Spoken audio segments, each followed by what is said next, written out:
Eu gostaria, então, antes de chamar a nossa convidada, de iniciar essa live agradecendo a presença de todos vocês. Nós estamos promovendo essa live pela Comissão do Direito da Vítima, em parceria com a Escola Superior da Advocacia. O tema é um tema de todos, é um tema que nós queremos trazer sempre, porque é muito importante trazer ao debate, que é a violência contra a mulher. Hoje, especificamente, nós vamos tratar de uma abordagem a respeito do dano psíquico trazido pela violência psicológica. A nossa convidada hoje é a doutora Ana Luísa Schmidt Ramos, juíza de direito com atuação no Juizado da Violência Doméstica da Capital e psicóloga, que vai trazer todo esse contexto, esse viés que se forma entre o direito e a psicologia e nos auxiliar a compreender esse tema. Eu gostaria de agradecer o nosso presidente Rafael Warne pela oportunidade de estar aqui hoje apresentando essa live. Também agradecer a ESA, a pessoa do diretor-geral, Dr. Marcos Vinícius, doutora Isabela Medeiros, doutora Ananda. Muito obrigada pela oportunidade. E vamos então chamar a nossa convidada sem maiores delongas, porque hoje até bem curto para ouvir a doutora Ana Luísa. Fazendo a conexão com a doutora Ana. Oi! Fala, oi, doutora Giane, tudo bom? Bem, boa noite! Boa noite! Seja muito bem-vinda à Tô nossa muito... OAB. Estou muito feliz. Já fiz parte dessa casa. Minha OAB era 11687, minha OAB de Santa Catarina. Só um pouco antes da minha, que é 12303. Temos uma proximidade aí na nossa inscrição. Doutora Ana, muito obrigada por ter aceitado o nosso convite, tão gentil de vir tratar desse tema, que é um tema tão pulsante, né? Nós, pela Comissão do Direito da Vítima, nós temos trazido esse tema ao debate. Até eu gostaria também de agradecer a todos os membros da Comissão do Direito da Vítima, as diretoras, que são incansáveis também, em todo o planejamento a respeito de como que a advocacia pode atuar para poder intervir também como forma de tratar, de enfrentar a violência contra a mulher. E hoje, fico muito feliz de trazê-la. Nós temos como viés aqui principal o tema do livro de sua autoria, que eu faço questão de mostrar, porque é um livro muito, além dele ser técnico para os operadores do direito, ele também esclarece muito para o público em geral, sobre o comportamento da vítima, do agressor e de todos os contornos da violência psicológica contra a mulher. Doutora Ana, eu vou fazer só uma pequena apresentação da doutora para poder passar a palavra. A doutora Ana é magistrada do Tribunal de Justiça de Santa Catarina, atuou no Juizado da Violência Doméstica da Capital entre 2011 e 2015, é bacharel em Psicologia e mestre em Direito. É um currículo bastante resumido para a gente aproveitar o seu tempo. Doutora Ana, eu já vou lhe passar a palavra e gostaria, talvez, de iniciar, sugerir, como início da nossa temática, que a doutora pudesse expor o que a motivou a trilhar a faculdade de psicologia durante essa vivência no Juizado de Violência Doméstica da Capital, porque aí a gente acaba conseguindo já se inserir exatamente nesse tema também. Tem a palavra. Muito obrigada, doutora. Obrigada, doutora Giane. É uma alegria mesmo estar aqui falando, né, com as pessoas por essa página. Eu fiz parte dessa casa da OAB, como eu tinha dito anteriormente, então é uma alegria voltar aqui e conversar um pouquinho sobre esse tema que me é bastante caro, que é o tema da violência psicológica contra a mulher, né? Eu acabei sendo trazida para esse estudo, para essa temática, desde a época que eu trabalhei no juizado de violência, que atuei no juizado de violência doméstica aqui da capital, entre os anos ali de 2011 e começo do ano 2015. E foi ali, trabalhando ali, com aquela temática tão complexa, tão delicada que era a violência contra a mulher, que eu acabei me pegando, assim, fazendo as mesmas perguntas que as pessoas acabam se fazendo quando se deparam com o fenômeno da violência doméstica. de me perguntar por que as mulheres permaneciam em relações tão difíceis, tão conflituosas e tinham tanta dificuldade em sair delas, né? Mesmo sofrendo assim violências que eram às vezes até extremas, né? E acabei tendo a vontade de fazer o curso de psicologia e fui fazer, né? Estudei na Unisul e me formei esse ano. Minha formatura no curso de psicologia foi a última vez que eu saí de casa, em março desse ano. Foi no dia 14 de março desse ano. Depois disso, eu estou aqui né, em home office, estou aqui cumprindo a quarentena. Mas, enfim, nesse tempo, né, a graduação ela leva 5 anos, e nesse tempo todo de estudos, eu acabei chegando à conclusão de que não existe uma resposta para essa nossa pergunta, né? Essa nossa pergunta de sempre, por que a mulher fica na relação? Primeiro, porque a mulher não existe. Não existe a mulher no singular. São as mulheres. Não existe um padrão de mulher vítima da violência doméstica. Uhum. Não existe também um padrão de homem agressor. E, se não existe um padrão de mulher nem um padrão de homem, não existe um padrão de relação conflituosa, aquilo que a gente possa generalizar e catalogar e dizer assim, ela fica sempre por isso. Não existe, né? Porque cada um vai ter a sua história, as suas singularidades, as suas peculiaridades e o seu motivo, ou até o seu não motivo, a gente não sabe, né? E então o que a faculdade de psicologia me ensinou foi isso, foi olhar o singular. No direito, o direito e a psicologia, eles têm como objeto de estudo praticamente a mesma coisa, que são as relações humanas. Só que no direito a gente generaliza, porque a lei é genérica, a lei é para todos. E na psicologia, o que a gente faz é singularizar essas relações e olhar cada uma como única.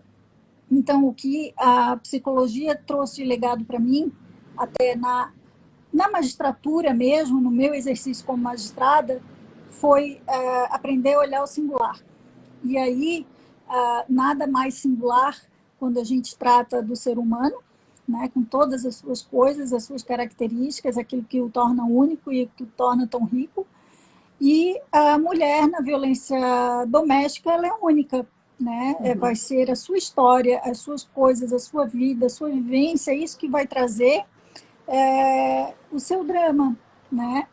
E é para ele que a gente tem que olhar singularmente, tentar o menos possível a gente generalizar essa questão, né? Embora não haja, de fato, como a gente generalizar, a gente pode identificar nas relações uma coisa que até eu trago no meu livro né, e a gente fala bastante, que é o ciclo da violência. Um ciclo da violência, na verdade, é uma teoria desenvolvida por uma psicóloga americana chamada Lenore Walker, que fez um estudo de casos assim, e ela identificou esse ciclo da violência, essas fases, né? Então, que ela identifica mais ou menos 3 fases, que seria uma fase de tensão, que é uma fase de tensão crescente, em que são pequenas agressões do dia a dia que vão se intensificando, até que se torna uma fase aguda, em que essa tensão explode e acaba havendo um ato de violência mesmo, às vezes violência física, né? Não que os outros não sejam violência, mas são violências pequenas do dia a dia, né? Até que explode num ato de violência mais grotesco, assim, um ato de violência geralmente física, e que é seguida de uma lua de mel, né? Uma fase de calma, de calmaria, em que há pedido de desculpas, em que o agressor coloca a culpa na bebida, no trabalho, nas preocupações, nela, e enfim, e aí e acaba envolvendo outras pessoas nesses pedidos de desculpas, e aí essas desculpas são aceitas, e até que esse período essa fase de tensão acaba voltando. Então, isso é cíclico, isso vai, uma fase vai seguindo a outra. Então, se a gente pode identificar nessas relações que são tão singulares, tão únicas, é esse ciclo. E por que eu falo no ciclo? Porque qual é a liga, o que chama, o que captura a mulher para essas, né, as mulheres, para essas relações e que torna tão difícil sair delas? É o ciclo. É a violência psicológica, ela é a liga, ela é o que segura. Nenhum agressor é agressor 100% do tempo. Fosse assim, era fácil sair. Sim. O problema é que o agressor, ele é agressor às vezes, né? E em algumas partes do tempo, mas não toda hora. Então, na fase de lua de mel, existe pelo menos a promessa e que gera uma esperança de que aquele homem vai se tornar aquilo que a mulher sempre sonhou, né? Então, o que a gente vê, que eu via quando trabalhava como juíza da violência doméstica, é que as mulheres muitas vezes não queriam que o marido fosse preso ou fosse condenado, nada disso. Queria que ele parasse de beber, queria que ele parasse de lhe agredir, né?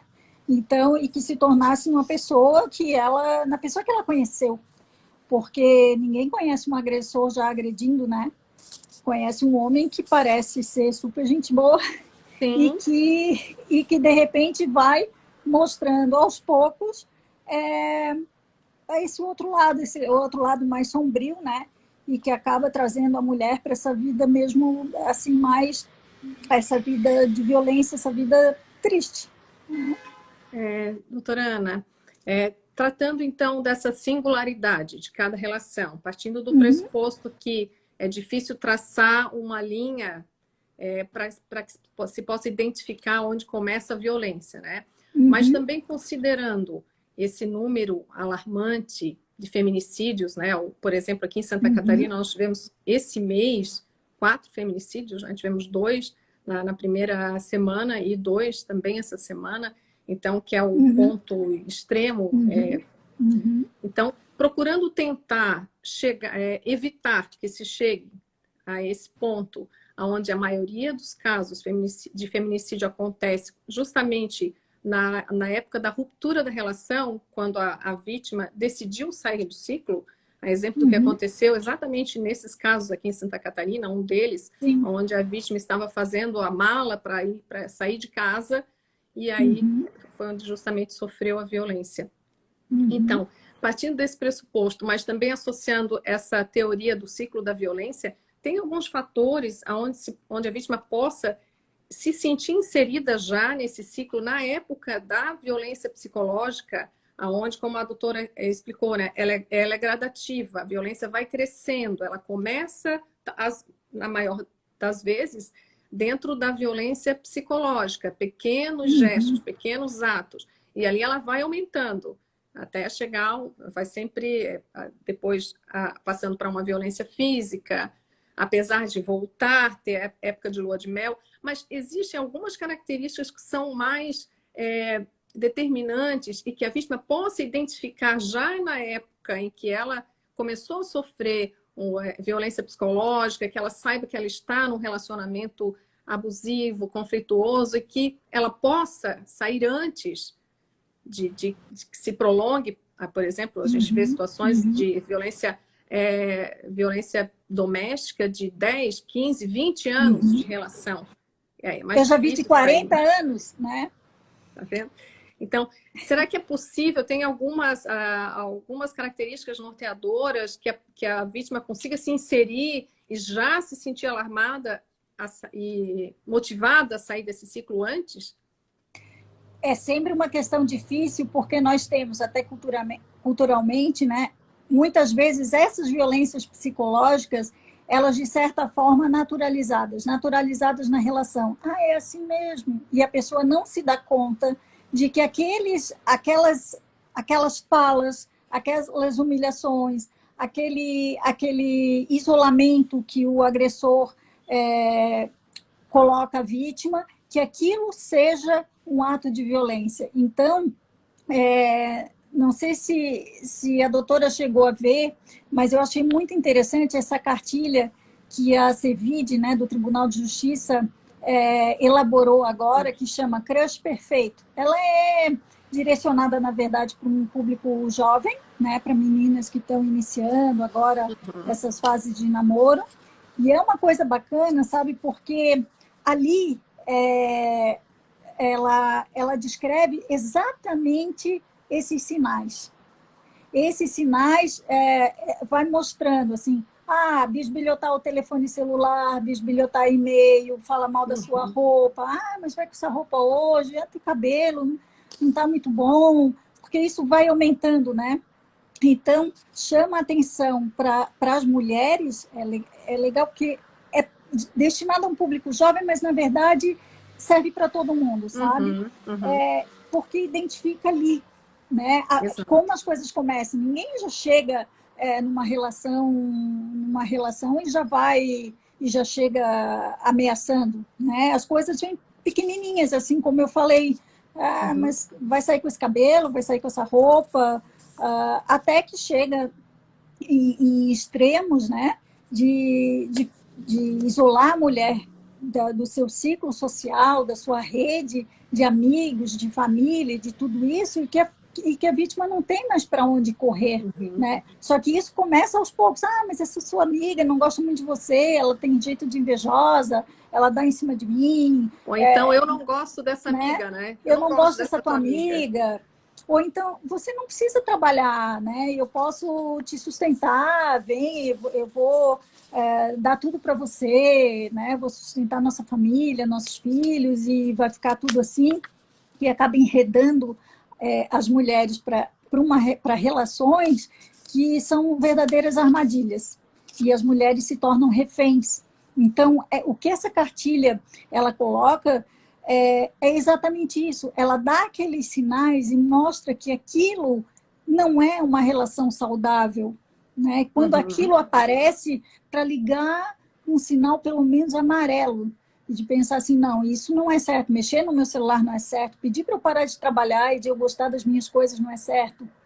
E é bacana naquela cartilha que ela faz uma provocação para que as mulheres respondam, tem ali uns 6 itens, e que ela escreva num papelzinho o que ela gosta hoje, quais são seus amigos, com quem ela pode contar na vida, e ela coloque isso e guarde num papel para si própria. Perfeito. E que de vez em quando, de tempos em tempos, olhe aquele papel, olhe aquelas anotações e diga, será que continuam as mesmas? Para que você preserve a sua identidade, a sua individualidade, mesmo estando com outra pessoa. E isso é muito bacana. Isso é muito importante, Ana. São essas percepções, e eu achei muito bacana essa cartilha, assim, eu divulgo ela bastante, porque aí é um caminho que demonstre para as mulheres até onde o outro pode ir na vida da gente, né? Que eu posso estar com outra pessoa, mas peraí, eu sou dona do meu corpo, eu sou dona da minha vontade, do meu desejo, eu tenho a minha família, tenho os meus amigos, né? E a outra pessoa também tem os dela, de respeitar esses limites, né? Então, o que eu achei bacana, assim, e que eu gostaria de trazer é isso, porque eu acho que fecha com isso que você colocou para mim, né? Se existe, assim, alguns sinais, os sinais estão ali, que a gente acha que são poucos. Ele está fazendo, né? É só para... Olha, eu tô falando para o teu bem, mas esse teu cabelo tá horroroso, né? Isso é importante, doutora Ana, porque muitas vezes a própria mulher, como você falou, ela vai perdendo a sua identidade, mas sem perceber. Ela não percebe, porque ela fica tão envolvida na relação que ela não percebe que ela se distanciou das amizades, principalmente aquelas que o companheiro, enfim, o namorado, não aprovou. Então, aí até lhe pergunto, vi que no seu livro você fala também a respeito da violência de gênero. Isso passa também por essa questão, né, dessa desigualdade do homem ver a mulher de uma maneira desigual. E talvez a mulher possa também perceber com maior clareza isso. Será que a relação está igual? Porque eu não questiono quando ele sai, ou ele tem os amigos dele, eu não questiono os amigos dele, ou a roupa, ou a gravata que ele usa, enfim, a menos que seja uma questão saudável, uma sugestão. mas ele me questiona se onde é que eu fui, com quem que eu fui, o que eu fui fazer, por que que eu vou, por que que eu tenho que ir. Então, talvez assim, identificar, até é uma pergunta, né? Identificar essas questões como um sinal de desigualdade, a relação está diferente por uma questão de gênero. Ele é homem, então ele pode determinadas coisas que ele acha que eu não posso porque eu sou mulher. É uma maneira de talvez a vítima identificar que há um certo desequilíbrio? Sim, isso sempre perpassa essa questão de gênero, né?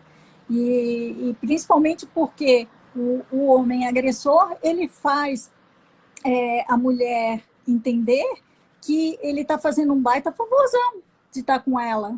Olha, você tem a maior sorte de eu estar com você, porque assim tem tantas possibilidades para mim, mas para você não tem nenhuma, né? Eu suporto esse teu cabelo horroroso, essa tua pele assim, isso, né?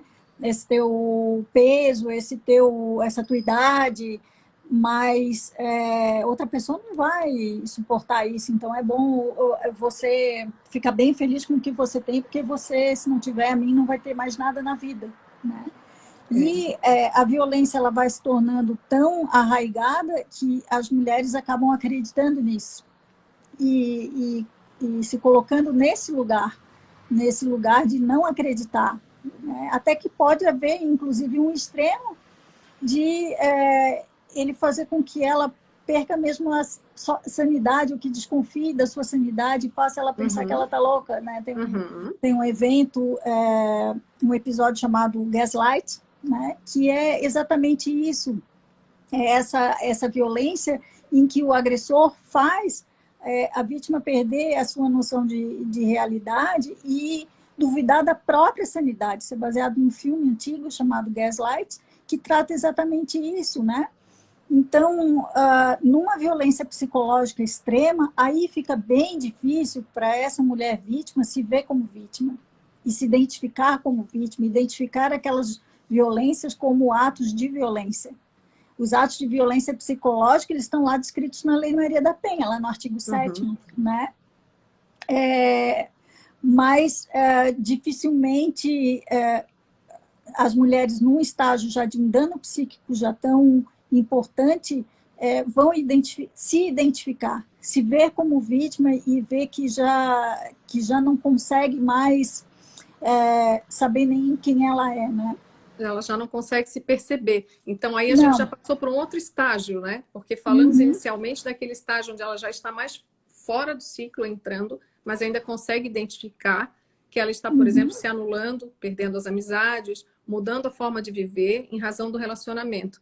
E depois ela geralmente, né, evoluindo essa relação, ela se envolve de tal forma que ela começa a se perder nesse processo. Nesse caso, doutora Ana, que é mais difícil dela ter uma reação, porque ela própria começa a ver a relação como normal, ou ela tem um problema, e muitas vezes, ainda que ela veja que a relação dela já está dentro do ciclo de violência, ela não tem forças para sair.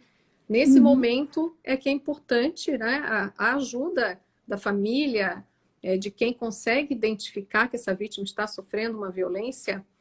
Isso também na prática, doutora Ana, até pela sua vivência, isso acontece também nessas situações onde a vítima ela já está de tal forma envolvida e com um dano psíquico já instaurado que ela não consegue identificar e nem ter forças para reagir, nem saber de que forma reagir. Como que ela pode receber esse auxílio? Como que a família ou os amigos podem se inserir nessa relação para tentar tirá-la desse ciclo, ajudá-la? O importante sempre, né, doutora Jane, é o acolhimento. Isso que a gente fala, né? As pessoas elas não saem do ciclo de violência de modo geral, assim, de supetão. Vou sair hoje do ciclo de violência. Não é assim. Costuma ser um processo bem trabalhoso, com muitas idas e vindas, com um passinho para frente e 2 passos para trás. Mas que nesses pequenos passos para frente, que haja acolhida, haja acolhimento e não julgamento, né? E é isso que a gente tem que aprender a fazer, né? Julgar o tanto menos e respeitar aqueles pequenos passos, porque Tem também uma teoria, eu não chego a falar nela no livro, eu falo geralmente em palestra, que é o desamparo aprendido. O desamparo aprendido também é uma teoria da psicologia, e ele foi desenvolvido, era uma caixinha, uma caixa fechada, onde se colocava um cachorro dentro dessa caixa, na época em que fazia experiências ainda com animais. Foi desenvolvida por Seligman, também um psicólogo, e esse cachorro ficava na metade da caixa, a caixa tinha uma divisória de madeira, e colocava-se o cachorro na metade dessa caixa. E aí o chão, de repente, dava choque. Quando dava choque nesse lado da caixa, o cachorrinho pulava para o outro lado da caixa. E aí ficava ali um tempo. Daqui a pouco, esse lado da caixa também dava choque, daí ele voltava. Aí também dava choque, ele voltava. Quando ele se dava conta de que tanto faz, dá choque aqui, dá choque lá, o cachorro paralisa. Sim. Porque ele aprende que tanto faz eu ficar aqui ou eu ir lá para fora, dá no mesmo. Eu vou levar choque aqui e lá, então eu vou ficar parado. A mesma coisa acontece com o ser humano e com a pessoa que é vítima da violência. Se uma mulher sofre violência dentro de casa, uma violência extrema, uma violência difícil de sair, e ela vai dar aquele primeiro passinho, aquele primeiro olhar, e pede ajuda, seja numa delegacia de polícia, seja em juízo, seja para quem for, e se ela for julgada, se ela não for acolhida, não for ouvida, não for respeitada, paralisa. Né? Se existe um desamparo aprendido, é porque alguém ensina, né? Sim. Então, o que eu tentei aprender nesses 5 anos do estudo da psicologia foi não ensinar mais ninguém a isso, né? Ou pelo menos tentar não ensinar mais ninguém a isso, porque se a pessoa vem ali pro ladinho de fora pedindo, por favor, me socorre, me ajuda, aquela pessoa que recebeu esse pedido, ela tem que ser ela, né? Se você é um defensor público, se você é um promotor de justiça, se você é um policial, se você é militar, ou civil, seja lá, né, um juiz, a pessoa que foi procurada é ela, né? Ou uma amiga, ou um familiar, ou um psicólogo, é aquela pessoa, né? E aí é a questão do respeito, de a gente escutar e ouvir aquela mulher e respeitar até o lugar onde ela possa ir, né? Com as suas próprias pernas. Tem uma parte no meu livro em que eu falo, eu cito Newton Bonder, que é um rabino, e eu gosto muito dos livros dele, eu já li muita coisa, e tem um livro chamado Alma e Moral, que é maravilhoso, assim, um livro de cabeceira meu, e ele fala justamente disso, assim, de que essa saída de um lugar estreito, que ele fala do Egito como um lugar estreito, né? Ele faz uma analogia com a saída dos hebreus do Egito. Esse lugar estreito tem que ser reconhecido pela própria pessoa que está nele. Ela tem que sentir que aquele lugar é estreito e que ela precisa sair daquele lugar estreito, né? Vai para a Terra Prometida, mas entre o lugar estreito e a Terra Prometida existe um mar absoluto ali. E você fazer essa transposição é quase um ato de fé, né? Você precisa acreditar que lá do outro lado existe um lugar possível, um lugar que você pode ser feliz, né? Que vai te trazer felicidade, aquela felicidade que você não tem hoje. Se você não acredita nisso, não tem essa fé, voltar para o lugar estreito, o lugar que um dia foi bom e hoje não é mais, mas se você conhece, você tem pelo menos a ilusão de controlar. E aí você volta para ele. Então, o que eu falo é acolhimento. E acolher é papel de quem a vítima procurou. Perfeito. Né? Perfeito. Eu acho que hoje, doutora Ana, nós estamos vivendo um período, eu não lembro de ter sido falado tanto a respeito dessa temática por todas as instituições, por especialistas em cada instituição. Acredito que hoje a visão sobre a violência doméstica ela é bem diferente do que já foi. Então, hoje, o que se procura é justamente afastar essa vergonha que a mulher sentia, né, de muitas vezes dar esse primeiro passo, como a doutora falou, e nesse momento ser julgada, nesse momento ser perguntada. Mas por que você ficou até agora? Mas aconteceu alguma coisa? Você fez alguma coisa? Por que ele fez isso? Então, essas perguntas. E hoje o que a gente vê, principalmente as autoridades mesmo que trabalham com esse acolhimento, policial civil, policial militar, Ministério Público, Judiciário, é justamente receber e tomar uma providência, né? É esse acolhimento, é receber. Então, até se houver tempo, a gente vai passar um pouco pela alteração legislativa da 14022, não sei se vai haver tempo, né, doutora?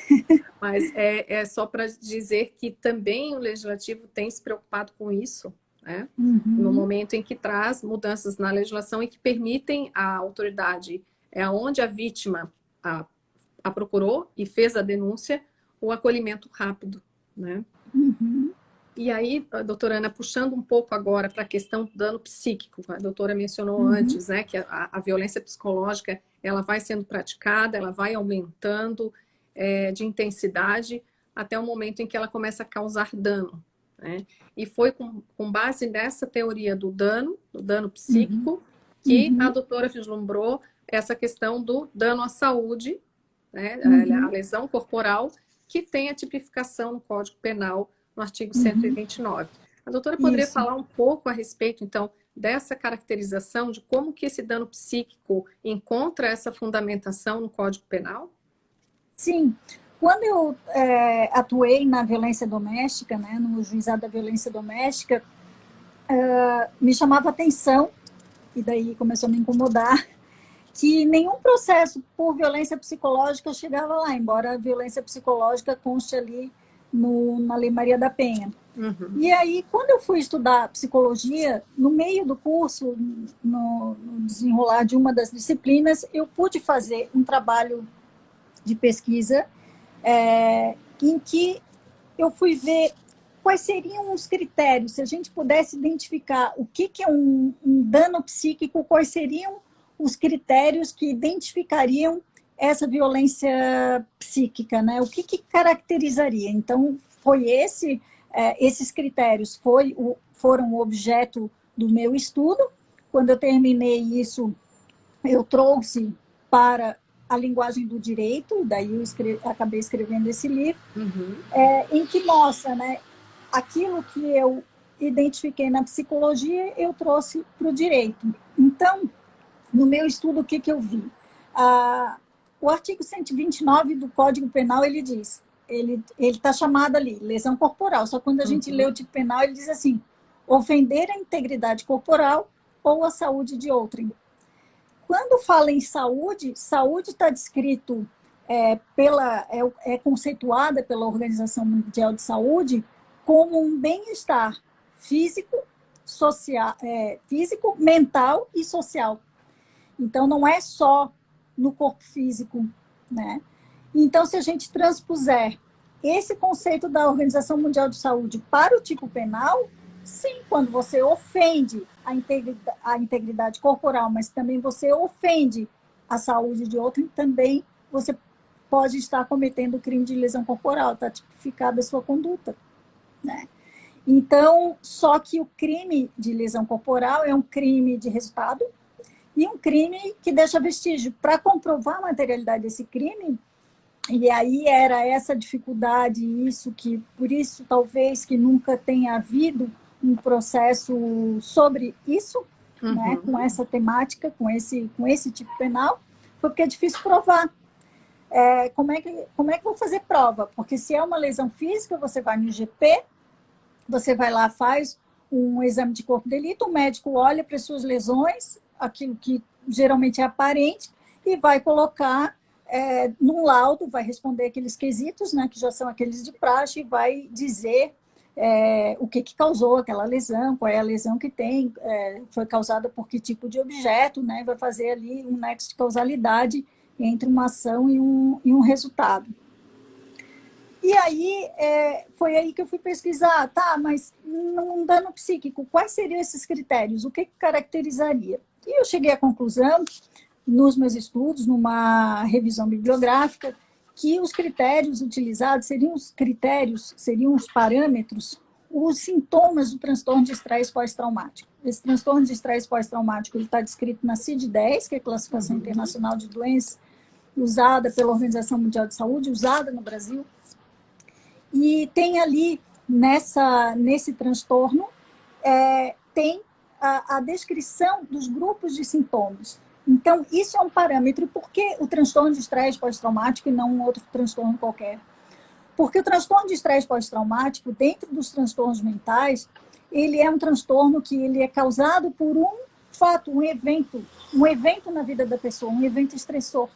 Então, aquele evento desencadeia sintomas físicos nas pessoas. E aí, seriam, quando você identifica esses grupos de sintomas, claro, pode ser associado à depressão, pode ser associado a outras coisas, mas se você identifica aqueles sintomas ali, teria pelo menos algum dado objetivo de você dizer que sim, que houve um dano psíquico.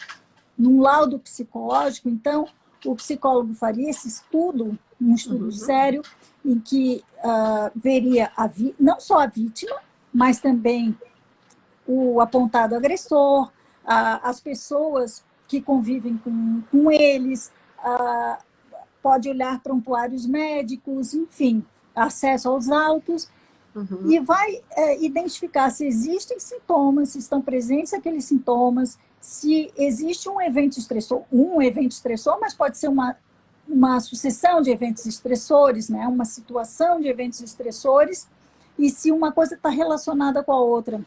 Se houver a probabilidade de haver esse nexo de causalidade, sim, está comprovada a materialidade do crime, né? E aí isso pode, dentro de um processo, claro, o juiz não fica vinculado necessariamente ao laudo, mas esse laudo, feito numa produção antecipada de provas, ele pode subsidiar a denúncia do Ministério Público e, posteriormente, a sentença. Né? Perfeito. Era bem difícil, mas não é impossível. Tanto que, no ano passado, eu tive a satisfação de saber que um agressor psicológico foi condenado aqui na comarca da capital. Foi feita uma denúncia pela doutora Ellen Sanches, que é promotora de justiça da violência doméstica aqui da capital, uma das promotoras, o outro promotor é o doutor Alexandre Piazza, e o doutor Marcelo Volpato, juiz da violência doméstica, fez a primeira condenação, né, com base nisso. E eu sei que hoje em dia, atualmente, tem mais um processo tramitando naquela unidade e que já está em vias de ser sentenciado. Então, é bacana porque houve uma provocação desse assunto, uma provocação dessa temática, porque passou-se a ter um olhar para essa violência também. Senão a gente fica sempre olhando para a violência física ou enquadrando determinadas condutas como ameaça e fica mais ou menos por isso, mas na verdade pode configurar sim lesão corporal, dependendo, né, daquelas condutas, daquele conjunto de condutas, né, que a vítima sofre. Então, não acredito de forma alguma, e isso eu coloco muito no meu livro também, que a resposta penal seja a panaceia para todos os males. Não, eu acho que deve ser o último recurso a ser utilizado, né? Até porque o processo penal ele tem as suas peculiaridades que né, não resolve o problema da vítima, mas, ao mesmo tempo, não pode ficar impune. A gente não pode fazer de conta como estava antes, assim, a gente não pode fazer de conta que não existe, que não está acontecendo, que não está olhando. Então, é olhar para isso. A satisfação que eu tive foi de ver, não que o fato aconteceu, mas que isso foi olhado, isso foi cuidado, né? E que se lançou, né, o juiz, a promotora, o juiz tiveram a sensibilidade de olhar para esse fenômeno e ver que ele era grave e que merecia, né, uma resposta penal para aquilo. Né? Mas é uma evolução imensa, doutora Ana Luísa, porque já se trabalha aquela questão inicial de que a mulher poderia estar vendo situações. Então, já ultrapassa a questão da esfera da dúvida quanto ao que a mulher está sentindo, porque aí passa por uma questão, por uma materialidade, por uma prova. Então, como a doutora colocou, a prova ela vai estar consubstanciada no laudo pericial judicial, mas ele pode utilizar nesse laudo questões pretéritas do histórico da vítima, tratamento que ela fez anteriormente, até conseguir identificar esse nexo de causalidade, né? Então, ele vai trabalhar com o que ela já tem de histórico psicológico, de como ela iniciou esse processo, até identificar se realmente houve um dano, e aí ele fala desse dano, qual é o dano, o que implica, né? Enquadra realmente nessa tipificação, e com isso se faz a construção, então, dessa tese de lesão corporal.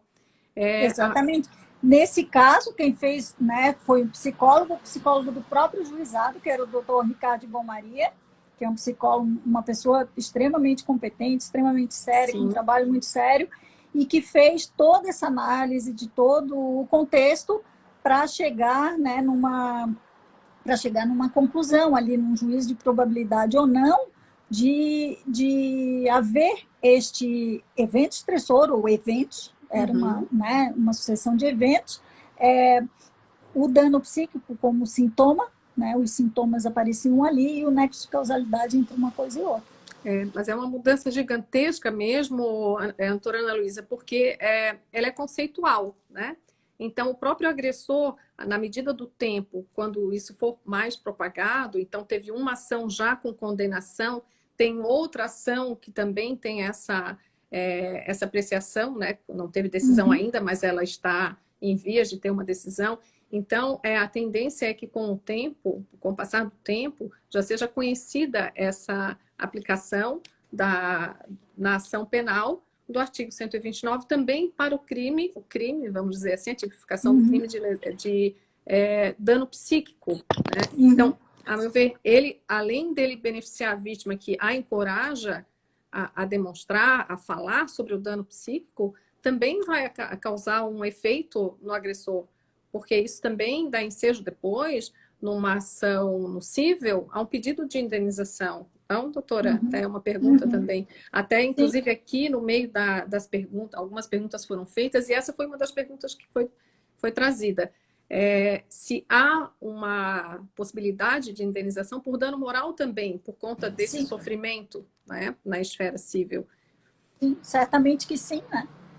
Então, isso acaba sendo uma construção, é mais uma construção que vai agregar com essa mudança desses últimos tempos, desses últimos anos, né? Essa é uma mudança grande. Outra grande mudança que eu percebo é esse trabalho em conjunto, interinstitucional, que agora é mais do que nunca, todas as instituições interligadas com o mesmo propósito. Então, esse trabalho interinstitucional, ele tem também trazido resultados bem positivos.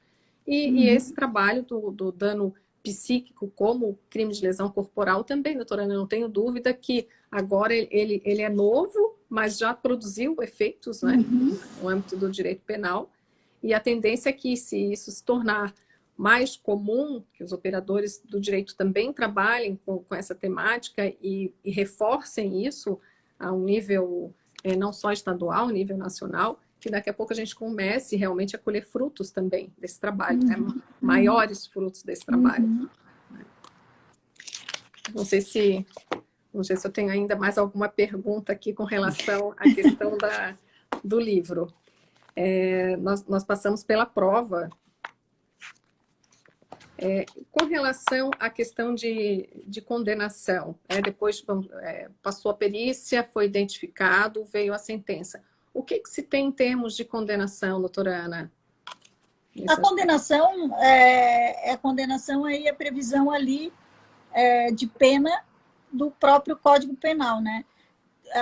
O laudo pericial, ele vai apontar também se a lesão é leve, grave ou gravíssima, né? Para termos de tipificação. Então, vai depender do grau de lesão, né? Se vai ser leve, grave ou gravíssima, daquelas penas ali que estão previstas ali no Código Penal mesmo, né? As consequências que o dano psíquico causou no caso concreto. Isso. né? Então, é lesão corporal, né? O artigo 129, mas tem também um parágrafo 9º ali do Código Penal, que que diz respeito à violência doméstica, né? A lesão corporal dentro da violência doméstica. Então, não cabe, por exemplo, suspensão condicional do processo, não cabe transação penal nem nada disso, né? A pena, se eu não me engano, ela parte de 3 meses de reclusão, e aí vai depender, né? Vai depender do que o regime de pena, né? Se vai ser aberto, dessa né? análise, então... Aí a pena vai ser individualizada, mas o que vai dar a tipificação penal para a gente saber se é leve, grave ou gravíssima, aí é o laudo mesmo, o laudo já apontaria, né? A exemplo do que acontece com o laudo médico ali do IGP, quando a lesão é física, na lesão psicológica é a mesma coisa. Perfeito, perfeito. Tá? Doutora Ana, com relação à alteração legislativa na Lei 14.022, que entrou em vigor agora no dia 7/7/2020, essa legislação ela foi criada agora para atender às demandas urgentes da pandemia, né? Então, numa época em que não se consegue uma comunicação como era antes, não se pode sair de casa a qualquer tempo, procurar uma delegacia por inúmeros motivos, e também, muitas vezes, porque quem sofre violência doméstica está do lado do agressor e não tem como, nem mesmo, muitas vezes, usar o telefone ou sair de casa para procurar uma delegacia. Mas aqui, nessa legislação, as provas não são, digamos assim, tão contundentes de início, né? Então, como que a doutora vê essas possibilidades de aplicação de uma legislação onde apenas, entre aspas, né, a denúncia da vítima dizendo que ela está sofrendo, está sendo vítima, está sendo ameaçada, onde ela está pedindo ajuda, e nesse momento ela é atendida como se tudo fosse verdadeiro. Como que a doutora vê esse processo num viés do Código de Processo Penal, que já é bastante diferente com relação à prova? A lei, na verdade, é uma lei bastante importante, assim, dentro desse contexto que a gente tá vivendo. É uma lei não só para a proteção da mulher, mas também é para a proteção da criança, do adolescente, da pessoa com deficiência, né, e do idoso. Isso. Então, é uma lei importante nesse momento em que, justamente como a doutora colocou, está difícil para as pessoas saírem de casa, está difícil para as pessoas se locomoverem até uma delegacia. E por quê? Porque a lei, ela estabelece, primeiro, que vai depender do crime. Tem crime que deve-se dar sempre preferência para o atendimento presencial, né? Mas ele abre as possibilidades também para que as mulheres procurem ajuda pelo meio digital, pelo meio eletrônico, né? E de registrar o boletim de ocorrência de meio eletrônico, de pedir a medida protetiva, e de a medida protetiva tramitar e ser concedida, e, enfim, haver a intimação pelo meio eletrônico, é bacana. E de a prova também ser produzida pelo meio eletrônico. A palavra da vítima em violência doméstica, né, sempre se deu bastante valor, porque é um crime que ocorre, pelo que o próprio nome diz, muitas vezes entre 4 paredes, né? E aí abre-se a possibilidade de ser feita prova de meio digital mesmo, então, de imagens, né, de gravações, de fotografias, de vídeos, de tudo isso, de gravação ambiental. E uma coisa bacana, até outro dia eu estava vendo um podcast entre o Alexandre Moraes da Rosa e a Alice Bianchini, e bem bacana eles falando sobre algumas tecnologias digitais, alguns aplicativos que já existem, para que seja feita essa gravação ambiental e que ela tenha depois um valor probante, porque da geolocalização, né, e da data e a hora em que aquilo foi gravado, para ter um maior valor de prova depois, né? Eu fui atrás de algumas coisas, de algumas possibilidades dessas, e eu vi que atualmente existe, assim, primeiro, muitos lugares onde pedir socorro, muitos aplicativos onde a mulher tem acesso para pedir socorro nesse momento, né, de confinamento, em que tudo fica bem mais difícil, porque bom, a mulher acaba ficando trancada junto com o agressor, sem possibilidade, né, justamente pelas medidas de isolamento social que são necessárias, são importantes, mas que para a mulher que está sofrendo, está em situação de violência doméstica, fica ainda mais difícil, né? Às vezes se torna mesmo um cárcere privado, né? Então, eu vi assim que várias empresas tiveram iniciativa de criar mecanismos em que a mulher pudesse pedir socorro de uma forma escondida, de uma forma disfarçada, né? Então, tem o exemplo do aplicativo do Magazine Luiza, tem um chat se não me engano, da Avon, eu até anotei aqui algumas iniciativas, tem as justiceiras, que tem uma parceria, né? Também tem a Rappi, que é esse aplicativo de pedir comida em casa, em que existe ali o botão das justiceiras e que você pode pedir ajuda.